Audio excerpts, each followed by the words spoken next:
este vídeo vamos a dar algunos consejos para resolver la pregunta del comentario de texto de la EBAU de Murcia acerca de definir algunos de los términos que aparecen en dicho texto.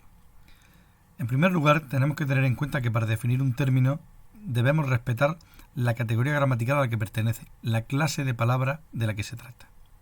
Así, si vamos a definir un sustantivo, tenemos que, en primer lugar, distinguir si se trata de un sustantivo concreto o de un sustantivo abstracto. Si se trata de un sustantivo concreto, comenzaremos la definición usando un sustantivo genérico del tipo objeto, herramienta, utensilio, mueble, persona, dispositivo, etc., más luego la explicación del sentido de ese término, que puede estar referido a las características físicas del objeto o expresar cuál es su finalidad, etc.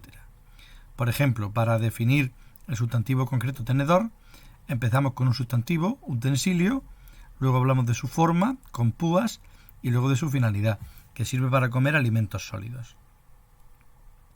Si en cambio tenemos que definir un sustantivo abstracto, el sustantivo genérico que vamos a emplear cambiará. Ahora se tratará de sustantivos como acción, acto, sentimiento, facultad, capacidad, sensación, etc. Más luego la explicación del sentido concreto del término que tratamos de definir. Por ejemplo, si yo tengo que explicar el significado de apatía, que es un sustantivo abstracto, comienzo con el sustantivo actitud, porque la apatía es una actitud, y a continuación explico en qué consiste esa actitud, de indolencia, de falta de vigor o falta de energía. Si tuviera que definir, por ejemplo, simpatía, pues lo haría de la siguiente forma: actitud de mostrarse agradable en el trato con los demás, por ejemplo. Si se trata de definir un verbo, como los verbos indican acción o proceso, podemos empezar la definición usando uno de esos dos sustantivos. Así, si debo definir interactuar, lo puedo hacer como acción de relacionarse y comunicarse con otras personas. Y si debo definir, por ejemplo, morir, diría proceso mediante el cual un ser vivo deja de estarlo. Si en cambio tengo que definir un adjetivo, lo puedo hacer de varias maneras. Gracias a una subordinada de relativo, a un grupo preposicional, a una fórmula explicativa del tipo perteneciente a, relativo a, aplicado a o bien originario de, y por último con una oración impersonal como se aplica a o se dice de. Por ejemplo, el adjetivo adorable se puede definir de estas cuatro formas: que es fácil de querer o amar, de carácter tan afable que es fácil de querer o amar, aplicado a una persona que es fácil de querer o amar, o se aplica a una persona que es fácil de querer o amar. Por último, si tenemos que definir un adverbio, se puede recurrir a la propia clasificación semántica de los mismos. Y diremos, por ejemplo, que quizá es un adverbio que expresa duda, que es el tipo de adverbio que pertenece, sobre acontecimientos futuros. Más concretamente, los adverbios de modo se pueden comenzar definiendo como de modo, de manera, más adjetivo más definición del adjetivo. Por ejemplo, siguiendo esta fórmula, para definir el adverbio astutamente, podría decir de forma, de modo o de manera astuta. Y luego defino qué quiere decir eso de astuta, que se hace con habilidad para engañar a los demás. Tenemos que evitar además algunos errores comunes a la hora de definir. El primero es definir únicamente con un sinónimo. Por ejemplo, si en una oración encuentro el adjetivo beligerante, definirlo como combativo o combativa. Eso solo me da la mitad de la puntuación en EBAU.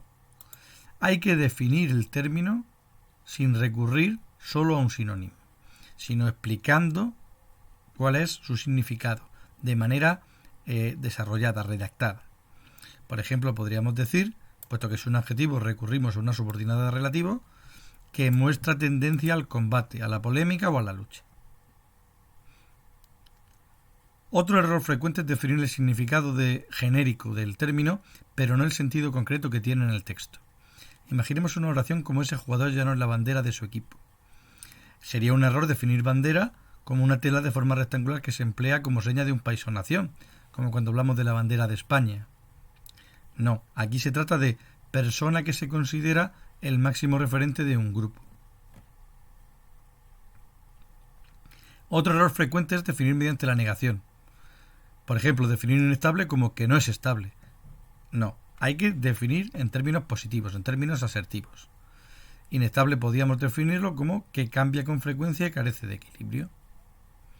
Otro error típico es definir un término usando en la definición el mismo término o quizá otro término de su propia familia léxica y sin llegar a explicar ese término de la misma familia.